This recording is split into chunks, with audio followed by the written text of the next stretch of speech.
Nous sommes tout Bishvat, nous allons démarrer Masechet Ktubot, premier Dav Bet. La Mishnah commence Betula Niset le Yom HaRevi'i, et Almana le Yom HaMishi. La Mishnah nous dit qu'à l'époque de la Mishnah, justement, on avait l'habitude de fixer les dates de mariage, les jours de mariage dans la semaine. Les Betulot, les jeunes filles qui n'avaient jamais été mariées auparavant, se mariaient le mercredi dans la journée, pour que justement mercredi soir ait lieu la nuit de noces. On verra pourquoi. Ve'almana, Yom HaMishi, et celle qui se marie pour la seconde fois, après un divorce ou un veuvage, se marier le jeudi. Pourquoi? Alors le pourquoi ici, nous dit Rashi, revient sur le premier cas. Pourquoi la Betula, la jeune fille, se marie le mercredi?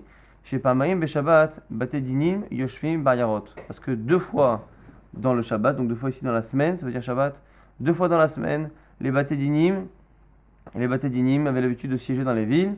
Beyom Sheni, Bayom Hamishi, le lundi et le jeudi, qui étaient donc les lendemains de ces jours-là, chez Imayalo Ta'anat Betulim, Ayam Ashkim Levedin, de telle sorte à ce que si le soir de la nuit de noces, il a justement quelque chose à réclamer par rapport à l'intimité, eh bien il pouvait aller au Beddin le lendemain, puisqu'il s'était marié le mercredi, la nuit de noces avait eu lieu le mercredi soir, et le Beddin siégeait le jeudi. On avait peur qu'entre le soir de la nuit de noces et le surlendemain, si on avait fait un mariage un autre jour, par exemple le mardi, et bien on avait peur que l'homme change d'avis. Et donc on voulait que vraiment le lendemain d'une nuit de noces problématique, on voulait que tout de suite il ait la possibilité, sans avoir à patienter, d'aller au Beddin. Ça c'est le din qui est marqué dans la Mishnah.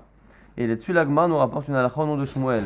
Amar Rav Yosef, c'est Rav Yosef d'abord, qui nous rapporte au nom de Mariuda. Amar Shmuel qui lui-même disait au nom de Shmuel. Donc c'est Rav Yosef qui rapporte un enseignement de Rav Yehuda qui lui-même au nom de Shmuel. Mipnema amru betula niset et yom reve'i. Pourquoi les Chachamim ont-ils dit que la betula se marie le mercredi? Alors, il semble ici que le Tana, la morale de la Gemara, repose la même question qu'il a marquée dans la Mishnah. Et a priori, c'est pas tellement possible. Une fois n'est pas coutume, le pshat de Rashi, c'est très très difficile à comprendre. Lorsqu'on le fait Beyoun, on comprend on a toujours du mal même à la fin de la Suga à comprendre le pshat de Rashi. Donc on prendra le pshat ici de Tosfot, qui est plus simple à comprendre. Que nous dit Tosfot? La question ici de Shmuel à la base, comme ça qu'on la comprend, Mipnema Amru Betula Niset, c'est quelle est la nafkamina, quelle est l'incidence halachique du fait qu'on se marie le mercredi. Au niveau de la halakha, qu'est-ce que ça va nous changer? Ça c'est la question telle qu'elle est comprise par la Gemara à ce moment-là. Et du coup la réponse est les fiches shaninu igia azman velo niso ochlot mishalo ve ochlot bitruma. On a un din que non, à l'époque les hommes faisaient les kiddushin, donc ils donnaient la bague, et la femme retournait chez ses parents pendant 1 an et elle se préparait, elle préparait la dot, elle préparait tout le trousseau pour le mariage, avec la vie commune qui ne commençait réellement que 1 an après jour pour jour. Nous dit ici l'Agmara, quelle est l'incidence halachique du fait que le mariage a été fixé par les sages un jour comme le mercredi? C'est qu'à partir du moment où les sages ont empêché de se marier un autre jour que le mercredi, lorsque la date des 1 an elle est passée, on avait nous en principe que si les 1 an sont passés et que l'homme ne fait pas le mariage, puisque normalement au bout d'1 an, c'est là où la vie commune commençait et c'est là où l'homme devenait responsable au niveau matériel de la femme. Pendant les 1 an, la femme restait chez ses parents, c'était son père, le père de la fille qui subvenait aux besoins de sa fille, et au bout d'1 an, lui prévoyait que le nouveau mari prenne sa fille à sa charge, et si au bout d'1 an le mari ne faisait pas les Hirusin comme prévu, les Nisuin comme prévu, et bien quoi qu'il arrive, c'est lui qui devait la nourrir. Donc s'il repoussait le mariage, c'est lui qui devait la nourrir. Quelle est du coup l'incidence halachique de cette halakha de Chachamim de ne pas se marier le mercredi? C'est que jusqu'à présent, lorsque le mariage était repoussé, eh bien c'est lui qui payait. Si maintenant la date anniversaire des Kiddushin ont lieu un lundi, et bien puisqu'entre le lundi et le mercredi il ne peut pas se marier, mais non pas de son gré, mais à cause de Chachamim qui l'empêche de se marier un autre jour que le mercredi, et bien ces 2 jours-là qui sont ajoutés, c'est un exemple, mais ces 2 jours-là ne seront pas à la charge du mari, puisque ça n'est pas de sa faute, c'est Chachamim qui l'empêche de faire. Donc du coup la question est, quelle est l'incidence halachique du fait d'avoir fixé un jour? La réponse de la Gemara, l'incidence halachique, c'est que si on a dépassé les 12 mois et que le mari est obligé d'attendre quelques jours pour arriver à un mercredi, ces jours-là où il ne peut pas épouser la femme, et donc la femme ne peut pas rentrer chez lui, eh bien il ne doit pas payer les maisonnotes. C'est ce que la Gemara nous dit. Les fiches Shishaniou, parce qu'on a enseigné par ailleurs, Higiazman Velonisou, que si le temps du mariage est arrivé et qu'il n'a pas fait le mariage, Ochlot Michelo, elle mange de ce qui lui appartient, Ochlot Bitrouma, et si c'est un Kohen, elle peut manger de la Trouma. Yachol Higiazman Bechad Beshabbat, il est marié la maisonnote. Tu aurais pu penser que même si la date anniversaire arrive un dimanche, eh bien il doit la nourrir jusqu'à la date. Les Karchaninou, c'est pour ça qu'on a dit, Betula Niset de Yamarevei. La Betula, donc la jeune fille, n'est mariée que le mercredi, et du coup, on apprend que entre le dimanche et le mercredi, ça n'est pas à lui de payer la nourriture de la femme. Là-dessus, donc Rav Yosef, c'est celui qui a rapporté cette question-là, au nom de Shmuel, et cette réponse-là. Et lui-même, Rav Yosef, soit Rachid nous donne deux explications, soit il n'est pas d'accord avec cela, soit Rav Yosef dit qu'à la fin de sa vie, il a perdu un peu la mémoire, et donc du coup, il ne se rappelait plus tellement. Amar Rav Yosef, Maré d'Abraham. Donc Rav Yosef, il s'étonne et il invoque Akadosh Baruch Hu, qui est le maître d'Abraham. Maré d'Abraham, Taletania, Bedelotania. Comment peux-tu faire dépendre un enseignement d'une Mishnah d'un enseignement qui n'est pas dans une Mishnah? La question, elle est par rapport à une halakha de notre Mishnah. Et la réponse, a priori selon Rav Yosef, qui a oublié un peu ses Mishnayot, elle n'est pas dans une Mishnah. La Gemara dit Heitania, Heilotania. Comment tu peux dire les deux c'est une Mishnah? Hatania, Hatania, les deux c'est une Mishnah, ou les deux c'est une Braïta. Et là, Taletania d'Emfaresh Ta'ama, Beletania de l'homme Faresh Ta'ama. Et selon Tosot, l'explication ici, c'est quoi? C'est comment peux-tu répondre à une question à partir de quelque chose qui n'est pas dans une Mishnah, alors que la réponse est dans une Mishnah. Nous, dans notre Mishnah, qu'est-ce qu'on a dit? Pourquoi on marie une femme le mercredi? La raison nous répond à notre question. La raison, c'est quoi? C'est parce qu'on veut que si il y a un problème le soir de la nuit de noces, le mari ait la possibilité d'aller au Beddin le lendemain. Du coup, la raison de cette takana répond aussi à la question quelle est l'incidence halachique? Quelle est l'incidence halachique? C'est que justement, s'il y a un problème dans l'intimité, le mari peut aller au Beddin. Donc du coup, la question ici de Rav Yosef, enfin la question en tout cas corrigée par la Gemara de Rav Yosef, c'est puisque la Mishnah, en donnant la raison de la takana, elle a aussi donné finalement une incidence halachique, c'est que justement ça donne la possibilité à un homme d'aller au Beddin le lendemain, puisque la réponse elle est déjà, Mufourechet, déjà expliquée dans une Mishnah, pourquoi vas-tu me donner une raison par rapport à une autre Mishnah qui là-bas n'explique pas réellement pourquoi le mari au bout de 12 mois il doit payer? Donc ça c'est la question de Rav Yosef. Et la Itmar, Achi Itmar. Et donc on corrige finalement cet enseignement de Rav Yehuda nom de Shmuel, on le corrige parce que Rav Yosef a priori a oublié une partie. Et là, Itmar, si cet enseignement a été dit, Achi Itmar, c'est comme ça que ça a été dit, ça n'a pas pu être dit comme nous a rapporté Rav Yosef au départ.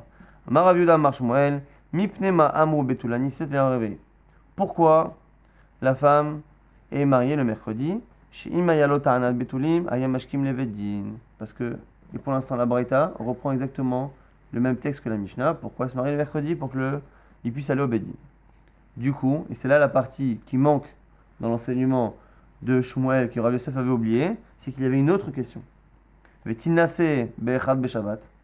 Et la Braïta donc dit, puisqu'on doit se marier la veille d'un jour où le Beddin siège, et le Beddin siège le lundi et le jeudi, eh bien il y a le mercredi et le dimanche. Tinase be'echad be'shabbat. Shima yelot anad betulim, ayamashkim le Beddin, t'as qu'à la laisser se marier le dimanche, et le lendemain, s'il y a un problème, le type il va au Beddin le lundi matin. Et là, réponse, Shakdou, Chachamim, Atakanat Benot Israël. Chachamim se sont inquiétés du bien-être des jeunes filles d'Israël. Que quoi? Sheye Torah Arbe Saouda, Shoshayamim, Echad Beshabbat, Osheni Beshabbat, ou Shlishi Beshabbat. Ils ont voulu, Chachamim, que l'homme se fatigue et prépare la Saouda le dimanche, le lundi, le mardi, et que la Saouda du mariage ait lieu le mercredi. Ou Baréveil comme ça. Et voilà. Du coup, ici, ce qui manquait, il manquait beaucoup de choses dans la Braïta, dans l'enseignement finalement de Shmuel. Il manquait une réponse à la première question, il manquait une deuxième question, une deuxième réponse, et en fait, lui, il a juste lié la première question et la toute fin de l'enseignement, ce qui faisait un enseignement qui n'avait pas tellement de sens. Au final, qu'y a-t-il dans cet enseignement? Première question, pourquoi le mercredi? À cette question-là, il y avait une réponse. Celle de la Mishnah, c'est que ça permet d'aller au Beddin.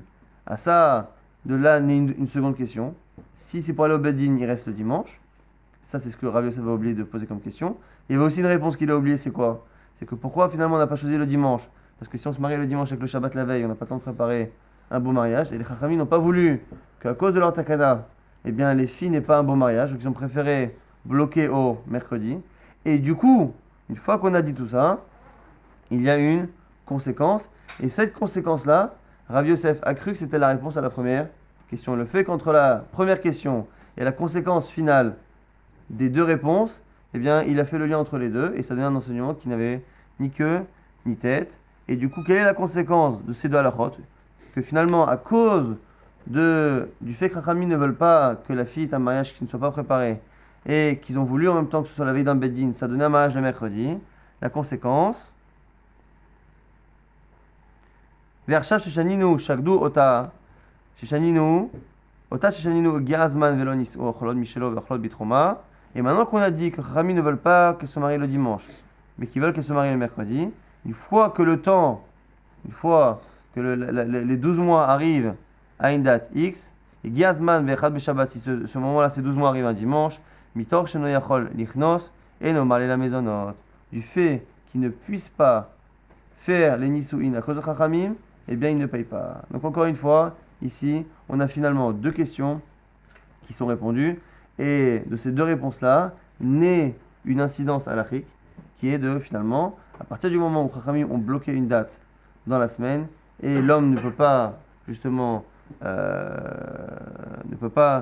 est obligé de s'y soumettre, et bien à partir de ce moment-là, lorsqu'il retarde les Nisuin plus tard que les 12 mois, à cause de Chachamim, il ne doit pas payer car ça ne vient pas de lui. Ça, c'était cet enseignement de Shmuel qui au départ avait été enseigné par Rav Yosef avec des oublis et qui est corrigé et nous permet d'avoir cette halakha-là. Du coup, maintenant qu'on a cela, Rav Yosef, qui est lui-même celui qui apporte cet enseignement-là, nous dit Ulfichach, Halahu, o Shechataï, o Shipir Sanida, et no Marle la Maisonot.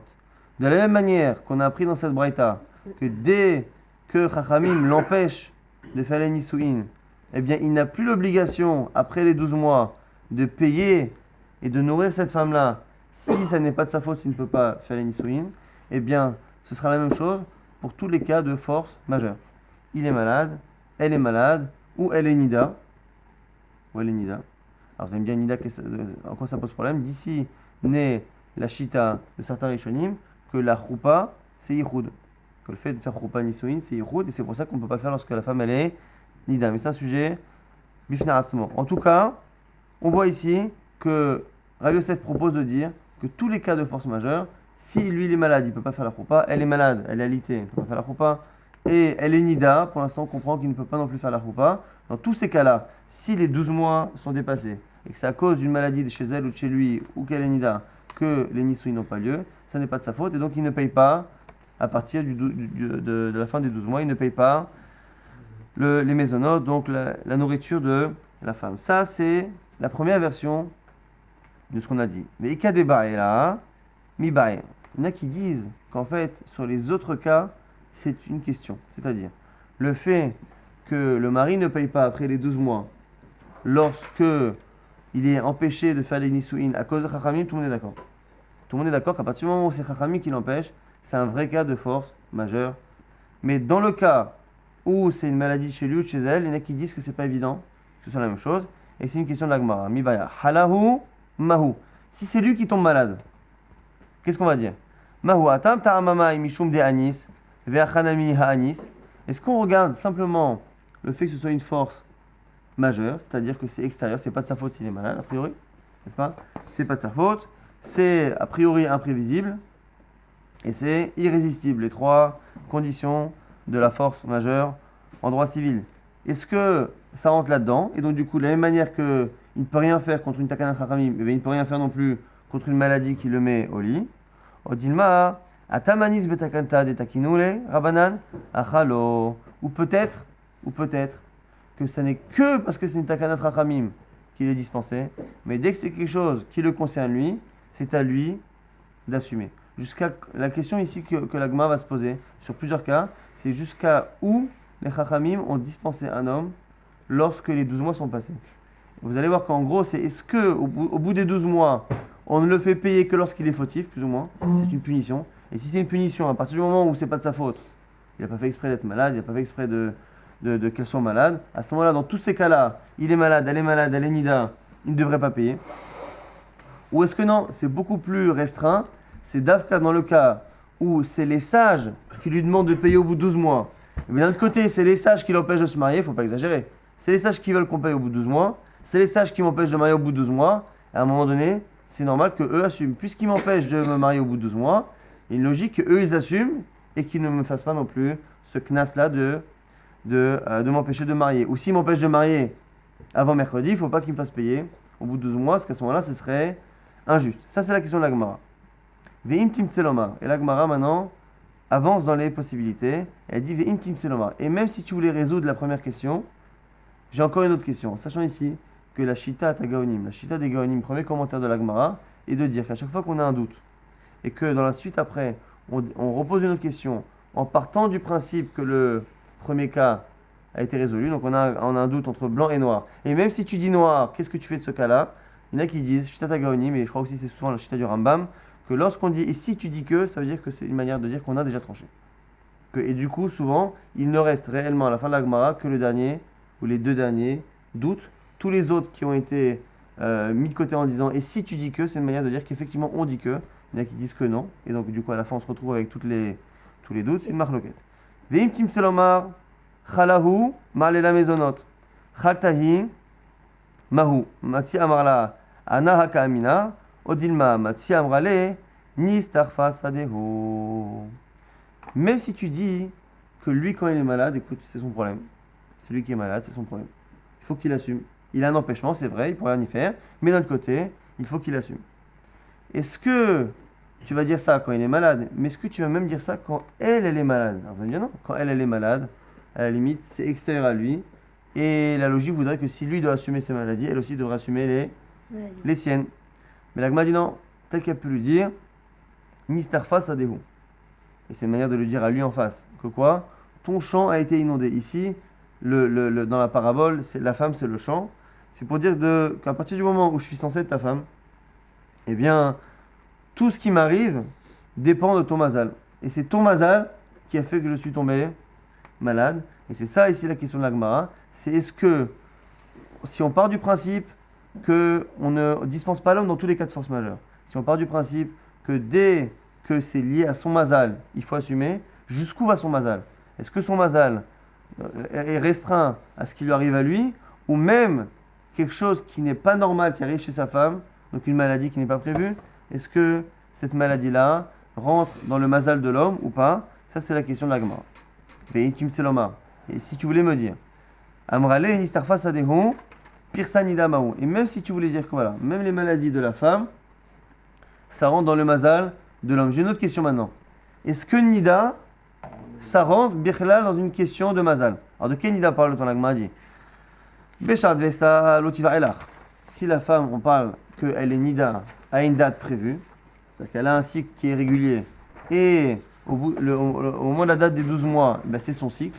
Ici, ça ne dépend pas du mazal, c'est quelque chose de tout à fait normal. Et comme c'est normal et prévisible, on ne peut pas dire c'est le mazal de quelqu'un qui a provoqué. C'est ni le sien elle, ni le sien u, c'est quelque chose qui est normal. L'omassi amrale, ni starfasadé, dans ce cas-là, elle ne peut pas dire que c'est son mazal à lui qui a provoqué. Donc évidemment, il ne paye pas les mésonotes.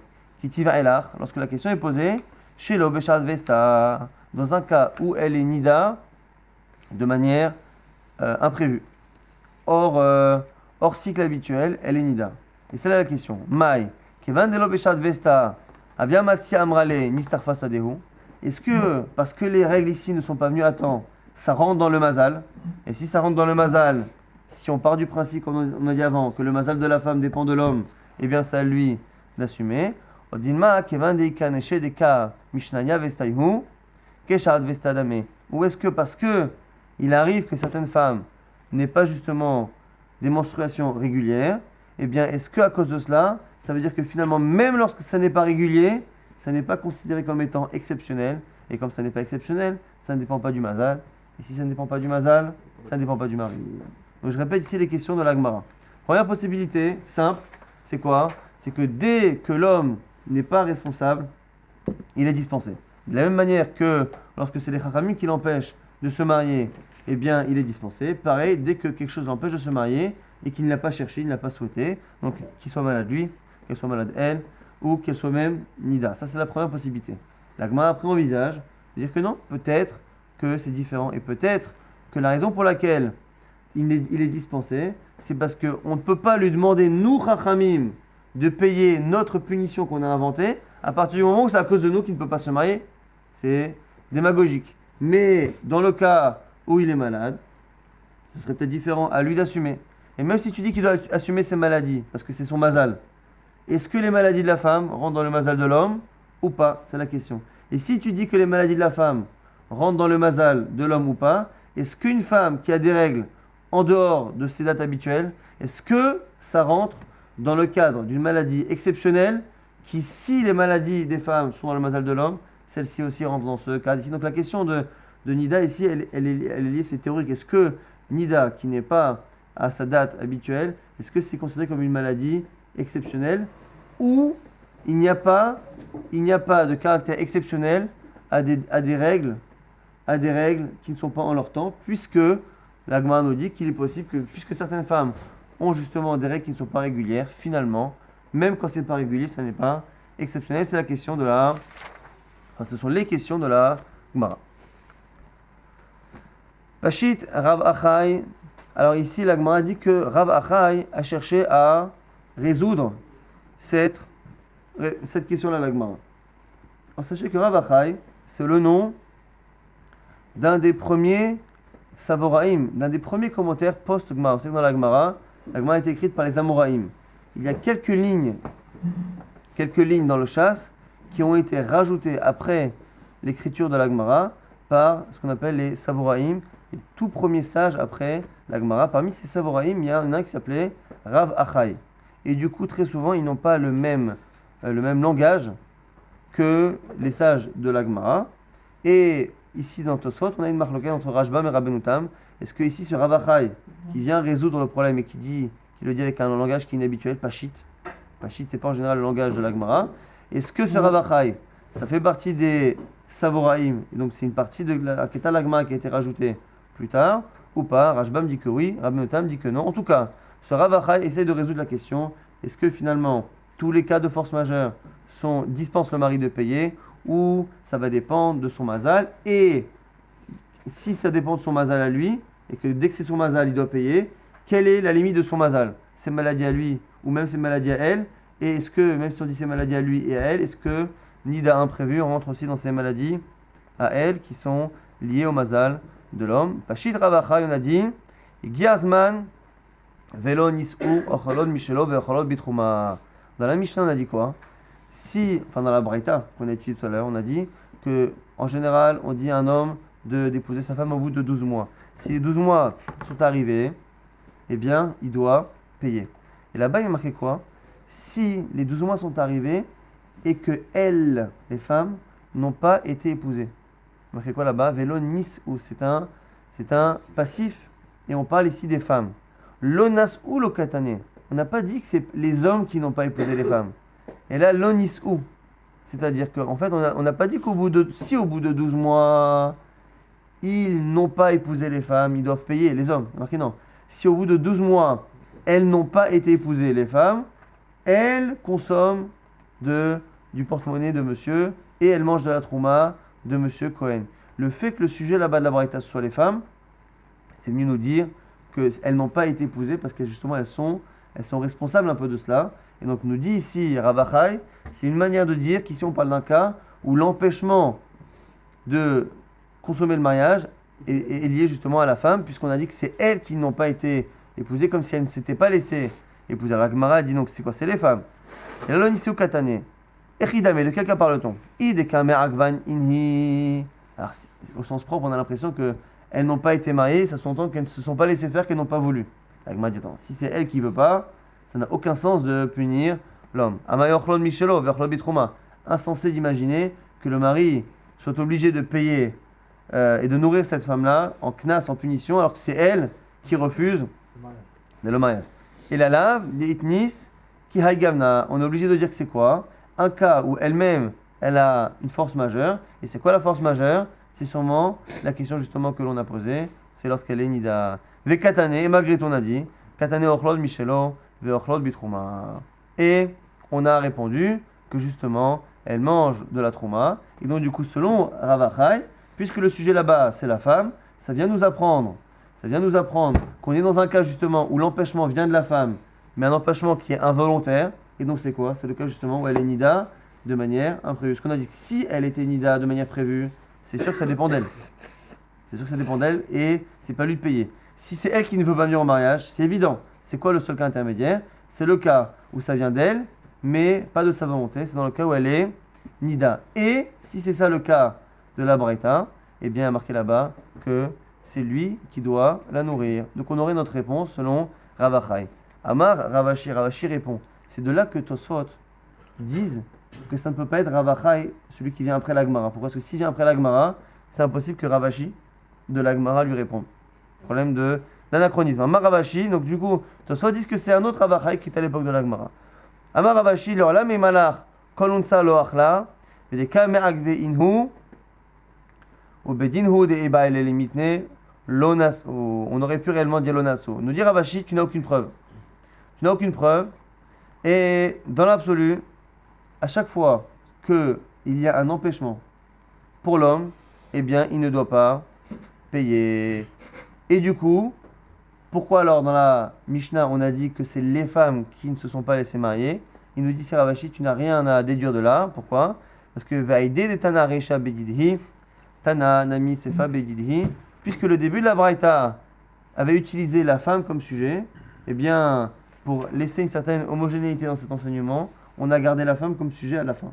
Mais c'est pas parce qu'à la fin de cet enseignement, on a dit que les femmes n'ont pas été mariées, ça ne veut pas dire, ici, c'est une preuve que l'empêchement du mariage est venu de la femme. On a utilisé la femme comme sujet au passif, parce que le début de la Braïta parlait de la femme, et comme elle parlait de la femme, eh bien on a continué de parler d'elle, et donc tu ne peux pas déduire de l'utilisation au passif du sujet femme, tu ne peux pas déduire que c'est elle qui est justement liée à cet empêchement. Du coup, la Gemara ne tranche pas. Et Ravashi, lui, a l'air de dire que toute raison extérieure au mari qui empêche de se marier, eh bien, le dispense de payer cette punition que les Chachamim ont fixée, qu'au bout de 12 mois, quoi qu'il arrive, avec ou sans mariage, il doit la nourrir. Donc du coup, ici, le sujet qu'on avait étudié, c'était le digne justement de Onès.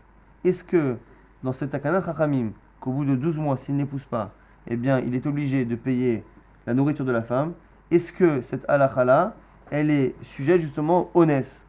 Onès, c'est la force majeure. Que fait cet homme-là qui voudrait épouser cette femme, mais qui a un cas de force majeure? Donc, il est malade, elle est nida. C'est les questions qu'on a vues. On a vu qu'en fonction des avis, on avait plusieurs possibilités. Maintenant, la question nous dit Rava, ou la Enyan Gitin, et à propos du get, Enoken, c'est pas pareil. C'est-à-dire, nous jusqu'à présent on a vu que lorsque l'homme avait justement un empêchement extérieur, le premier exemple type sur lequel tout le monde était d'accord, c'était le cas où c'était les sages qui l'empêchaient. Donc, mais les sages veulent que je paye au bout de 12 mois si je ne me marie pas, mais après c'est les sages qui m'empêchent de marier au bout de 12 mois parce qu'ils veulent que j'attende mercredi, parce que c'est le seul jour de la semaine qui leur plaît, parce qu'ils veulent que je prépare les 3 jours de fête, et en plus que ce soit la veille d'un jour de Bedin, et donc ça ne peut tomber que mercredi. Donc ils veulent que je paye au bout de 12 mois, mais ils ne me laissent pas me marier au bout de 12 mois, donc du coup, ils ne peuvent pas me faire payer de force. Ça c'est un cas de Onès. Donc on a vu que lorsque c'est Onès, lorsque l'homme n'a pas le choix, eh bien il est dispensé. La question maintenant de la Gemara, c'est ce que Rava dit, par contre par rapport au get, par rapport au fait de donner un get, eh bien il n'y a pas de Onès. Il ne peut pas justement invoquer la force majeure pour annuler un get qu'il a donné. Regardez le cas. Alma Kasava Rava, de là on voit que Rava pense En Ones Begitin, il n'y a pas de force majeure dans le get. Donc un homme qui aurait donné un get à une femme avec une condition, donc l'exemple type c'est ça. Un type il donne un get à une femme, il dit voilà, ce get là ne marchera que si je ne fais pas ça. Et lui après, il veut absolument ne pas accomplir la condition du get parce qu'il ne veut pas qu'elle soit divorcée, et quelque chose d'extérieur à lui l'oblige à accomplir la condition, et donc l'oblige finalement à valider le get. Il se retrouve finalement, le bonhomme, à valider son get contre son gré, est-ce que dans ce cas-là, il peut invoquer la force majeure et dire c'est pas moi qui donne le get, c'est pas de ma faute, ou est-ce qu'il ne peut pas l'invoquer, nous dit Rava qu'il ne peut pas l'invoquer. À partir du moment où il a donné un get et qu'il a émis une condition, eh bien le fait qu'il soit impuissant face à la condition qui valide son get ne peut pas être utilisé pour justement révoquer ce get. Enones begitin, menale les Rava. Alors la Gemara essaye de chercher la source de Rava. Alors avant de lire dans les mots, on a en fait une braïta, et dans la braïta, il y a 3 cas. On va la dire comme ça de tête, et après on l'étudiera dans les mots. Dans cette braïta-là, il y a 3 cas. C'est à chaque fois quelqu'un qui donne un get, et que ce get-là est conditionné à sa mort. Donc il y a 3 cas. Un premier cas où il dit « Je te donne un get, et le get prendra effet après ma mort. » Donc dès que je meurs, je te divorce. Là, dans ce cas-là, c'est pas chose que ça ne marche pas. Pourquoi? Parce qu'il a demandé à ce que le get prenne effet au moment de sa mort. Or, au moment de sa mort, c'est le premier moment de sa vie où il ne peut plus divorcer sa femme. Donc il y a ici une contradiction. Un défunt ne peut pas divorcer. Donc si il a dit, voilà, ce get-là prendra effet dès que je serai mort. Alors en général, les hommes faisaient ça pour éviter que leur femme fasse le hiboum. Si lui ne voulait pas, ou elle ne voulait pas faire le hiboum avec le beau-frère, c'était une manière de lui éviter le problème. Mais ça ne marche pas. Pourquoi? Parce que le get qui commence après la mort n'a pas d'effet. Ça, c'est un premier cas. Un cas où ça marche selon tout le monde, c'est quoi? C'est un cas où il a dit, lorsque je serai mort, tu seras divorcé rétroactivement à partir de maintenant. Je te donne un get maintenant. Donc c'est en général quelqu'un de mourant. Je te donne un get maintenant. Et à la condition si la condition de ma mort s'applique, eh bien, lorsque je serai mort, rétroactivement, on dira que depuis maintenant, c'est un get valide que je t'ai donné. Donc dans ce cas-là, ça marche tellement bien, c'est tellement rétroactif, que même si la femme a trompé son mari et qu'après, il est mort, eh bien, comme rétroactivement, elle est divorcée depuis le début, eh bien, rétroactivement, l'adultère qui a eu lieu n'en est pas un, puisque elle a été divorcée depuis le début. Et il y aura un cas qui est un peu ambigu, c'est le cas où il n'a ni précisé que ce sera rétroactif, ni précisé que le get prendra effet après la mort. Donc on a dit, lorsque le get prend effet après la mort de manière claire, ça ne marche pas. Lorsque le get prend effet rétroactivement, tout le monde est d'accord que ça marche. Quand est-ce que ça va être un peu discutable? Lorsque il n'a pas précisé ni que c'est rétroactif, ni que c'est après la mort, mais qu'il a mis une date, la date d'aujourd'hui, et du coup la question, c'est on dit est-ce que son intention c'était de le faire en rétroactif ou pas? Donc on a ici ces 3 enseignements. La Gemara va chercher successivement à trouver une preuve pour Rava dans un de ces 3 enseignements de la même braïta, le début, le milieu et la fin de la braïta, et la Gemara finalement va repousser. Donc je répète, Rava nous dit que par rapport au get, par rapport au divorce, lorsque un homme donne un get avec une condition et que la condition s'applique contre son gré, eh bien, il ne peut pas invoquer la force majeure pour annuler son get. La Gemara cherche maintenant la source d'où Rava a inventé cette halakha-là, de dire que dans le get, eh bien, un homme peut se retrouver finalement à valider son get contre son gré. D'où il le sait, on va chercher ici à le prouver d'une braïta qui donne 3 cas, mais il fallait les préciser un peu à l'oral pour éviter justement un peu de s'embrouiller. La Gemara dit, quelle est la source de Rava? Menale les Rava. Il est mameha. Si tu veux me dire que ça vient de cette partie de la Mishnah, ditnan. Arezegiter, imlobati, mikan, ve'ad, shnem asar chodesh. Umet, betor, shnem asar chodesh. Un homme dit, tu seras divorcé si je meurs. Donc vous avez vu qu'ici, c'est le fameux cas intermédiaire au milieu. Il a donné la condition c'est sa mort, mais il n'a pas dit qu'elle sera divorcée après la mort, mais il n'a pas dit non plus qu'elle sera divorcée rétroactivement à partir de maintenant. Et no get, ça ne marche pas. La Gemara, pour l'instant, envisage de déduire et dit, ah voilà, on a notre preuve pour Rava. Puisque là-bas, on a. Et qu'est-ce qui va s'en fait? Le type, il a dit, si je ne reviens pas, tu es divorcé, et entre-temps, il est mort. Donc comme il est mort, la Gemara dit, voilà, c'est un cas de force majeure. Comme il est mort, eh bien le get ne marche pas. Ça sous-entend que toute autre force majeure qui est moins forte que la mort ne marche pas. Donc ce serait peut-être ça la source de Rava. Si on a dit qu'un type qui donne un get avec une condition, il n'y a que dans le cas où il meurt que le get est annulé, ça sous-entend que toute autre force majeure, autre que la mort, parce que la mort, la personne n'existe plus, Birklal, mais toute autre force majeure qui l'empêche d'arriver, il a dit si je ne reviens pas, pourquoi la Braïta n'a pas cherché un autre cas de force majeure où il ne revient pas pour chercher la mort, pour dire que c'est que quand il est mort que le guet est annulé, mais que s'il ne revient pas pour toutes les autres raisons qui peuvent exister, eh bien le guet serait valable, et donc ce serait peut-être la preuve de Rava qu'il n'y a pas de honest dans Gitin. Met ou deino get, achala areze get. Agmara object, et dit Dilma le olam emalecha achala nami eno get, vehigufa kamashmala de en get lachamita. L'Agmara dit non, peut-être que non. Peut-être que la Mishnah pense aussi que s'il a un empêchement autre, eh bien l'empêchement peut annuler le get. Simplement, peut-être là-bas qu'on a parlé de la mort pour nous apprendre une autre halakha. C'est quoi l'autre halakha? C'est que, ce qu'on a dit tout à l'heure, c'est qu'un mort ne peut pas divorcer. Que si la personne cherche à faire marcher un get après le moment où il est niftar, eh bien ça ne marche pas parce qu'il faut que la personne soit vivante. L'Agma a dit non. Un get lachamita hatanela recha. Non.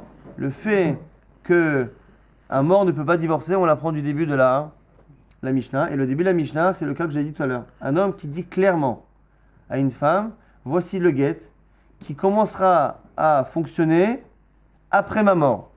Et là, ce cas-là, la Mishnah est venu clairement nous expliquer que un bonhomme qui a dès le départ dit qu'il allait mourir, hein, donc dès le départ il a dit ça, dans ce cas-là, à partir du moment où il a voulu faire marcher le guet, à un moment où il est mort, évidemment que ça ne marche pas. Tanel Recha, arezegiter immeti, arezegiter mecholisé, arezegiter la chamita, lo amarklum. Voici le guet si je meurs de cette maladie, donc c'est quelqu'un qui était mourant, ou voici le guet qui prendra effet après ma mort, lo amarklum, c'est comme s'il n'avait rien dit. Donc du coup, quel est l'intérêt du deuxième cas? Puisque finalement, on a un premier cas qui vient nous apprendre clairement que après la mort, le guet ne peut pas avoir effet. Tout guet qui aurait pour vocation de fonctionner après la mort du mari, eh bien, ne peut pas marcher. Du coup, le deuxième enseignement qui nous dit qu'un homme qui a dit si je ne reviens pas dans 12 mois, tu es divorcé. Et on nous dit que comme il est mort entre-temps, c'est pas un bon guet. Pourquoi on a parlé d'un cas où il est mort et pourquoi on n'a pas dit un cas où il y a eu une force majeure? Du coup, de là, on déduit, on a voulu déduire en tout cas, que si on n'a pas enseigné le cas de force majeure, c'est parce que la force majeure ne marche pas. La Gemara dit non, ça aussi on peut apprendre autre chose de là-bas. C'est quoi? Dimel afuke miderabotenu. C'est peut-être pour exclure la vie de Chachamim. D'Etania, quand on enseignait Rabotenu et Tiro Haleinase, que cette même femme-là, les Chachamim, certains Chachamim, l'ont autorisé à se marier. Amrina, on a dit, Man Rabotenu, c'est qui Chachamim? Amar Rabbi Yuda Amar Shmuel, Beidina de Sharu Mishra. C'est le Bedin qui a autorisé Mishra, l'huile. C'est quoi? C'est vrai là, qui Rabbi Yossi, de Amar Zmano Sheshtar Mochiach Alav, car il pense, comme Rabbi Yossi, que la date qu'il y a sur un document, eh bien, ça fait office de preuve. C'est-à-dire, on est dans le fameux cas intermédiaire qui est sujet à discussion. On a dit, dans le cas où il a dit, tu seras divorcé après ma mort, il n'y a aucune discussion, c'est sûr que le guet ne marche pas, car un défunt ne peut pas divorcer. Dans le cas où il a fait un guet qui est clairement rétroactif, tout le monde est d'accord avec le fait que ça marche. Il peut dire, dans le cas où je meurs, tu seras divorcé à partir de maintenant. C'est moi maintenant qui te divorce, mais j'ai mis une condition qui peut être liée à ma mort. Il n'y a aucun problème à émettre une condition qui est liée à la mort de la personne. Le cas intermédiaire, c'est le fameux cas où il a juste dit, tu seras divorcé si je meurs. Mais il n'a pas dit à partir de quand il veut que le guet fasse effet. Nous, on nous dit ici dans la Mishnah que ça ne marche pas. S'il meurt entre-temps, ça ne marche pas. Parce que comme il n'a pas dit que c'est rétroactif, on part du principe que c'est après la mort et donc ça ne marche pas. Nous disent ici les Rabotenu, et c'est eux que l'on veut justement exclure, eux ils pensent que même s'il n'a pas dit que c'était rétroactif, à partir du moment où il a dit la date du jour, eh bien la date est une preuve que son intention était que ce soit rétroactif et que c'est pour ça qu'il a marqué la date pour qu'on puisse savoir au moment où il meurt, à partir de quand faire marcher le guet et rendre cette femme divorcée, nafkamina si la femme a eu une relation entre temps, ainsi de suite. Donc du coup, nous disent certains Chachamim, que le fait qu'il y a un document une date sur un document, c'est la preuve d'une volonté de rétroactivité de celui qui a écrit le document. Donc du coup, encore une fois, ce deuxième enseignement-là ne peut pas venir nous apprendre une halakha sur la force majeure, puisque finalement, il est venu résoudre une marloquette qui avait entre Chachamim et d'autres sages. Est-ce que dans le cas où il y a une date sur le document, est-ce qu'on pense comme Rabbi Yossi que c'est rétroactif, ou est-ce qu'on ne pense pas comme Rabbi Yossi? Donc c'est pour ça qu'on a choisi un cas où la force majeure était la mort. Mais c'est pas pour nous apprendre comme on a voulu penser, qu'on a enseigné le cas de la mort, pour nous enseigner que tous les cas d'autres forces majeures ne sont pas retenus. L'Agma propose maintenant de déduire du dernier cas, Vela Misefa, Mershav, Imlobati Mikan Ve'adud Betrodesh, celui qui dit que tu seras divorcé rétroactivement à partir de maintenant, si je ne reviens pas dans 12 mois, ou met Betor Shnemasa Chodesh et il meurt pendant les 12 mois, Arezeget, c'est un bon get, mais Ve'uadin Lechala, l'Agma dit alors peut-être que dans ce cas-là, si c'est un bon get, alors que c'est un cas de super force majeure ici la mort, eh bien, a fortiori, lorsque la force majeure elle est moins forte. Donc quelqu'un qui est empêché de venir parce qu'il y a une guerre ou parce qu'il y a une grève des avions, il a une force majeure qui est un peu moins forte que celui qui est, évidemment, qui est mort. Donc du coup, si déjà là-bas, dans le cas où il meurt, eh bien, on n'appelle pas ça une force majeure, a fortiori lorsqu'il est empêché par n'importe quelle force majeure classique, l'Agmara repousse, et dit quoi? Dilmamed Davka, Delon Yichale de Tipol Kameyabam. L'Agmara dit non, là aussi on ne peut pas prouver. Pourquoi? Parce que là-bas, il est possible que le bonhomme, dès le départ, lorsqu'il a fait le guet, et il a dit si je ne reviens pas dans 12 mois, tu es divorcé, peut-être que dans sa tête, il avait l'intention que le guet marche, à la fois s'il ne revient pas, de manière volontaire. Parce qu'en fait, c'était quoi les cas? C'était souvent des hommes qui partaient à la guerre ou qui partaient en voyage loin. Et si je ne reviens pas au bout de 12 mois, eh bien, tu seras divorcé. Eh bien, on dit que cet homme-là, il avait dans l'intention que ce guet-là prenne effet rétroactivement s'il ne revenait pas de manière volontaire, mais également s'il mourait pour justement éviter à sa femme de faire le hiboum. Mais peut-être que du coup, la raison pour laquelle, dans le cas de la mort, eh bien ça marche, parce que la mort n'était peut-être pas un cas de force majeure. Peut-être que la mort était quelque chose qui était prévu dans la tête du bonhomme, puisqu'il voulait entre autres ne pas laisser sa femme faire le hiboum. Du coup, on n'a aucune preuve que si la mort, eh bien, n'annule pas le guet, on n'a pas la preuve que toutes les autres forces majeures font de même. Pourquoi? Parce qu'il se peut que sur un certain point, la mort ne soit pas tant que ça une force majeure. Parce qu'encore une fois, une force majeure, c'est quelque chose qui doit être imprévu et pas voulu par l'homme. Or ici, il est possible que l'homme avait prévu que dans le cas de sa mort, le guet prenne effet. Du coup, on avait cette fameuse Mishnah avec 3 cas qu'on va répéter brièvement. C'est le cas où il a fait un guet réellement rétroactif, un guet, et donc quoi qu'il arrive, ça marche, même s'il meurt. Un guet qui marcherait après la mort, ça ne marche pas selon tout le monde. Entre-temps, un guet où on n'a pas parlé ni de rétroactivité, ni que ça marche après la mort. Dans ce cas-là, il y aurait une marloquette entre Rabbi Yossi et le Tana de la Mishnah. Est-ce que la date qu'il y a sur le document fait office de condition rétroactive ou pas? C'est la marloquette. Quoi qu'il arrive, ces 3 enseignements de la Mishnah ont été utilisés pour éventuellement trouver une source à Rava qui dit qu'il n'y a pas de force majeure invocable dans le cas d'un guet. Et la Gemara repousse et maintenant cherche encore une autre preuve. Et là, Meha Daoud et Amar Lehu, Ilo Atina Mikan va Atlatin Yomin, Lehevegita. C'est peut-être à cause d'une autre histoire. Il y a une histoire d'un homme qui a dit à sa femme voici un guet qui prendra effet si je ne reviens pas dans 30 jours. Ata Besov Atlatin Yomin. Il est revenu au bout de 30 jours, ou parce qu'il Mavra, et il est resté bloqué de l'autre côté du fleuve, et il y avait une grève, le pont qui était cassé, ou les bateaux qui faisaient passer ne fonctionnaient pas. Et donc il s'est retrouvé de l'autre côté du fleuve, et donc à l'extérieur de la ville, avec l'impossibilité de venir justement empêcher la condition du guet de faire effet. Le guet prend effet si je ne reviens pas, mais je fais tout pour revenir, qu'est-ce que je fais? Amaleo Chazou de Ataï, donc de l'autre côté de la rive, il a commencé à bouger les bras dans tous les sens et dire regardez, je suis venu. Donc allez dire à ma femme que je suis revenu, que le guet ne marche pas. Amar Shmuel a répondu froidement Lav Shmuel Matia, ça ne s'appelle pas que tu es venu. Et donc du coup, cette femme-là pourrait se remarier. Donc on voit ici, c'est un cas qui a l'air d'être vraiment quelque chose une vraie force majeure. Dans ce cas de force majeure a dit Shmuel, écoute, tu as dit que tu revenais, que si tu ne revenais pas, elle est divorcée. Tu n'es pas revenu, quelle que soit la raison, eh bien tu es divorcé. Ici, ce serait une super preuve, a priori, que la force majeure ne peut pas être invoquée, parce que c'est un vrai cas de force majeure. Réponse de l'Agma, on s'arrêtera là-dessus. Vedilma onsa deshriar sha'ane. Là-bas, il dit l'Agma dit non. Peut-être qu'ici, c'est pas une force majeure, parce qu'encore une fois, la force majeure, on a dit, même si c'est pas une définition de Gemara, une définition du Code civil, c'est que dans la force majeure, il faut que ce soit quelque chose d'imprévisible. Si c'est extérieur, si c'est irrésistible, c'est-à-dire que extérieur, ça ne dépend pas de moi. Irrésistible, je ne peux rien y faire. Mais si c'est prévisible, ce n'est pas une force majeure. Or, une grève chez Air France, c'est prévisible. Ici, la grève de ceux qui font passer les gens d'une rive à l'autre, c'est quelque chose qui arrivait, des ponts qui se cassaient, ça arrivait. Du coup, lui, lorsqu'il a fait le guet et qu'il a dit si je ne reviens pas dans 30 jours, eh bien dans sa tête, il aurait dû prévoir que très souvent, on a un empêchement entre les deux rives ici, on a du mal à passer à cause d'un pont ou à cause de je ne sais quoi.